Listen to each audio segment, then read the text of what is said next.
Prize the lord ક્રિસ્મોલ ભાઈએ તથા બહેનો ઓગસ્ટ 16મી તારીખ દિવ્ય ધ્યાન સંદેશમાં તમારું સ્વાગત છે. આ સંદેશ સાંભળનાર તમારા સૌ ઉપર અને તમારા પરિવાર ઉપર વિશેષ પ્રભુ એમની અકૂટ આશીષ, આશીર્વાદ, શાંતિ, પ્રેમ વરસાવે. શાસ્ત્ર પાઠ સાંભળીએ. તમારા બાઇબલ લઈ લો. માથ્યુનો ગ્રંથ 19મો અધ્યાય 3જી કલમથી 12મી કલમ સુધી. કેટલાક ફરોશીઓએ આવીને પરીક્ષા કરવા માટે ઈસુને પૂછ્યું, ગમે તે કારણસર પોતાની પત્નીને છૂટાછેડા આપવાની માણસને શાસ્ત્રમાં છૂટ છે? ઈસુએ સામો સવાલ કર્યો, તમે વાંચ્યું નથી કે વિધાતાએ સૃષ્ટિના પ્રારંભથી જ માણસને નર અને નારી એમ સર્જેલા છે, અને કહેલું છે, આ કારણથી પુરુષ માતા પિતાને છોડી જશે અને પોતાની પત્નીને વળગી રહેશે, અને એ બંને એક બની જશે. એટલે પછી પતિ પત્ની બેને રહેતા એક જ બની જાય છે. આથી ઈશ્વરે જેમને સાથે જોડ્યા છે તેમને માણસે છૂટા ના પાડવા. ફરોશીઓએ કહ્યું, તો પછી મોશેએ ફારગતી લખી આપીને છૂટાછેડા આપવાનો નિયમ કેમ કર્યો? ઈસુએ કહ્યું, તમારા મનની જડતાને ધ્યાનમાં લઈને મોશેએ તમને પત્નીને છૂટાછેડા આપવાની છૂટ આપી છે, પણ સૃષ્ટિના પ્રારંભથી એમ ન હોતું. હું તમને કહું છું, નિશ્ચિત લગ્ન સંબંધ સિવાય જે કોઈ પોતાની પત્નીને છૂટાછેડા આપે છે અને બીજીને પરણે છે તે વ્યભિચાર કરે છે. શિષ્યોએ તેમને કહ્યું, જો પતિ પત્ની આ સ્થિતિ હોય તો પરણવામાં સાર નથી. પણ ઈસુએ તેમને કહ્યું, આ વાતનો સ્વીકાર કરવાની બધા માણસોની શક્તિ નથી. જેમને ઈશ્વર તરફથી શક્તિ મળેલી છે તેઓ જ એનો સ્વીકાર કરી શકે છે. કારણ કેટલાક માના ગર્ભમાંથી લગ્ન કરવાને અસમર્થ અવતરે છે, કેટલાકને માણસો એવા બનાવે છે, અને કેટલાક ઈશ્વરના રાજ્યની ખાતર પોતે તેવા બને છે. જેનામાં શક્તિ હોય તે એનો સ્વીકાર કરે. આ પ્રભુની વાણી છે, તે આપણો આધાર છે. ખ્રિસ્તવાલા ભાઈ બહેનો, ગુજરાતમાંથી અમુક જણ ફરવા માટે, પુણ્યભૂમિ ફરવા માટે પ્રવાસમાં ગયા હતા, પતિ પત્ની ઘણા બધા. એમાં એક પતિ પત્ની ખાસ પત્ની ત્યાં મરી ગયા એટલે બહુ સિચ્યુએશન ગંભીર થયું. એટલે ત્યાં દફનાવવાનું હોય. સરકાર પોતે અધિકારી એમને કહેતા હતા, જો તમારી પત્નીને અહીંયા દફનાવવું હોય તે સરકાર પોતે બધું ખર્ચ લઈ લેશે, પણ જો તમારી પત્નીને ભારત લઈ જવાનું હોય દફનાવવા માટે, પછી સંપૂર્ણ ખર્ચ તમારે ઉઠાવવો પડશે. એ કદાચ લાખોમાં જશે. અને ત્યારે પતિએ કહ્યું, બહુ વિચાર કર્યા પછી, ગમે તે ખર્ચ થાય તો મારી પત્નીને હું ભારત ફરી પાછી લઈ જઈશ.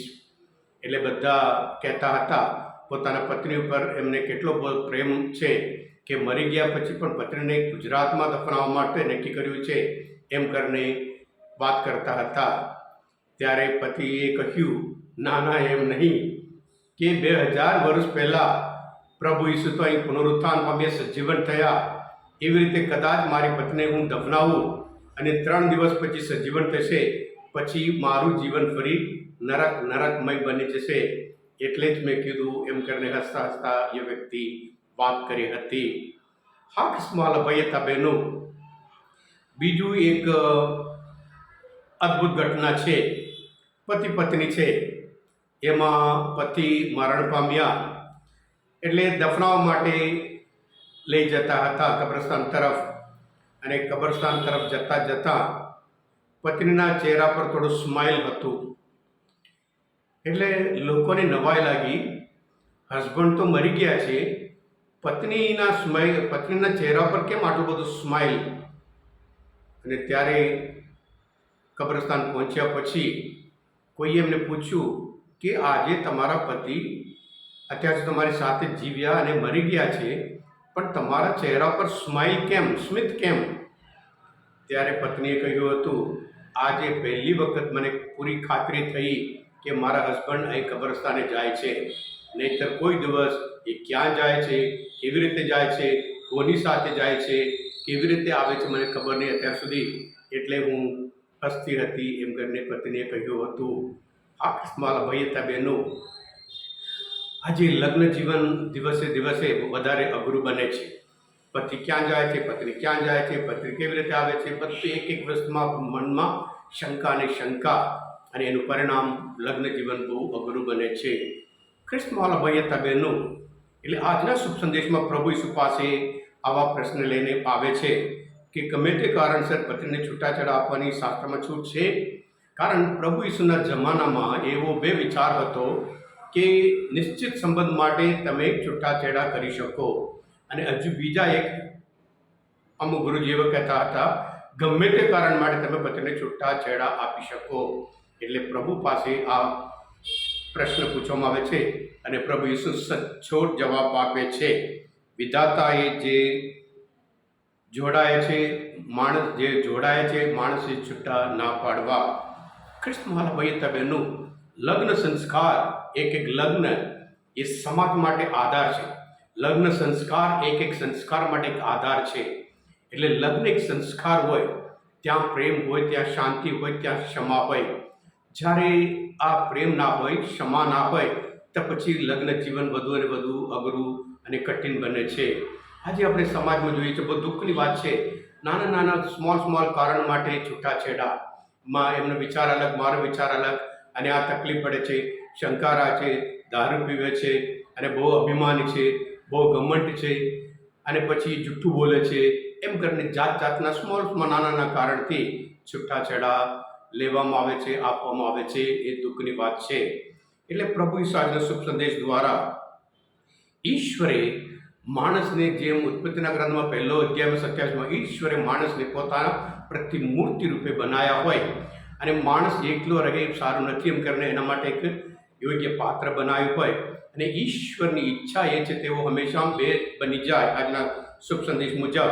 અને તેઓ હંમેશા જ્યારે ઈશ્વરની ઈચ્છા મુજબ જીવે, અને ત્યારે ઈશ્વરનો મહિમા થાય છે. જો આપણા જીવનમાં સુખી જીવન જીવવાનું હોય, જ્યારે ઈશ્વરની ઈચ્છા મુજબ જીવીએ ત્યારે આપણે સુખી જીવન જીવીએ છીએ. ઈશ્વરની ઈચ્છા વિરુદ્ધ આપણે જઈએ ત્યારે માણસ દુઃખી થાય છે. જેવી રીતે આજના પહેલા શાસ્ત્ર પાઠમાં ઈશ્વર ઇસરાયલ ઉપર જેવી રીતે પતિ પત્ની તરીકે કેટલાક જે કરાર થાય છે અને પ્રેમ ઉપર પ્રેમ વરસાવે છે, પણ ઇસરાયલ એ પ્રમાણે નથી. છતાં પ્રભુ કહે છે, હું તારા ઉપર હંમેશા પ્રેમ વરસાવીશ એમ કહે છે. એટલે આજે બધા પતિ પત્ની જે કુટુંબ માટે વિશેષ પ્રાર્થના કરીએ કે ઈશ્વરે જેમને સાથે જોડ્યા છે હંમેશા તેઓ સાથે રહે, અને ખાસ કરીને બાળકોને ધ્યાનમાં રાખી બંનેનું બધાનું જે યુગો દૂર કરી બાળકોના હિત માટે જીવે, એટલા માટે વિશેષ પ્રાર્થના બધા કુટુંબો માટે, બધા પતિ પત્ની માટે, અને જેથી કરી એમના કુટુંબિક જીવન દ્વારા સમાજમાં સારું રહે, અને સાથે સાથે પોતાના અંગત જીવનમાં આનંદ રહે, અને જીવન દ્વારા હંમેશા ઈશ્વરનો જ મહિમા કરતા રહે.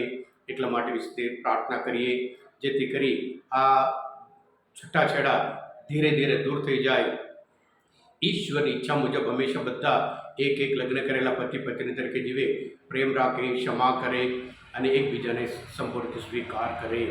આ ખ્રિસ્તવાળા ભાઈ બહેનો, આજના મનનચિંતન, આ બાઇબલ અભ્યાસ તમને શાસ્ત્રપાઠ સમજવા માટે, પ્રભુ ઈશ્વર સાથે ઓળખવા માટે મદદરૂપ થયા હોય, તમે પોતે દિવ્ય દયાનો સંદેશ તમે સબસ્ક્રાઈબ કરજો અને બીજા માટે પણ ફોરવર્ડ કરજો, જેથી કરી એમને પણ ખબર પડે કેવી રીતે સુખી જીવન જીવવાનું. માત્ર ને માત્ર જ્યારે ઈશ્વરની ઈચ્છા મુજબ જીવીએ ત્યારે જ. તમે બધા આશીર્વાદિત છો, અભિષિક્ત છો. પ્રભુ ઈસુ તમારા ઉપર વિશ્વાસ રાખું છું. બોલો દિવ્ય દયાનો જય.